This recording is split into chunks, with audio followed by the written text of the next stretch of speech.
So in Australia at the moment, it's not bad in any way, shape, or form. In comparison to other states of sort of comparable level, it's definitely a lot better. We haven't actually hit 100 deaths yet.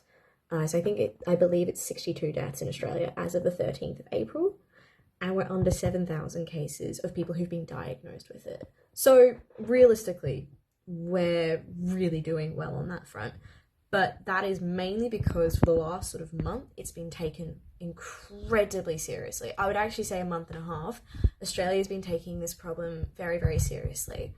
The federal government, which is the top big government, and also the state governments have both been really working together to try and ensure that we flatten the curve and avoid the whole circumstances that have been happening in other countries such as the US.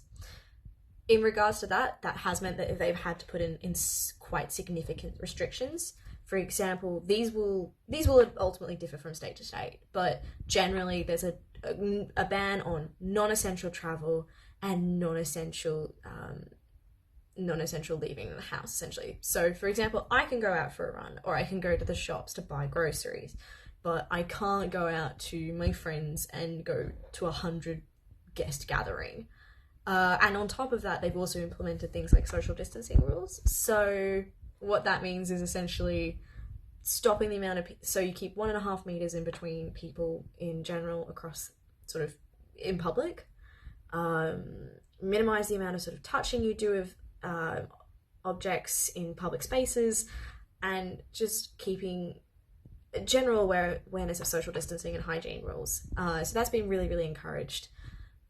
This has also meant that lots of businesses like stores, retailers, and just across the board, most businesses have now actually moved online, and they've closed their physical things like shop fronts, and also places like universities have all moved online. So teaching's now all done online. This has had a sort of direct impact on my life. A lot of things have happened in regards to states. So I made the decision to come back home to my parents' house in Brisbane, which is in the north of Australia. But at the moment, I'm actually studying at a university in the south of Australia, which meant I had to make a decision to fly home within a 24-hour period and sort of pack up my entire life and move back home and move in with my parents. I study online now at my university, so since all the classes are online, and I'm sort of have no idea when life is going to stop. But I'm really lucky, I'm healthy, and hopefully the precautions and the measures that we've taken will stop the spread of COVID and ultimately will allow Australia to sort of emerge out of this unscathed to a certain extent. And I hope you're all staying safe and healthy, and good luck throughout COVID.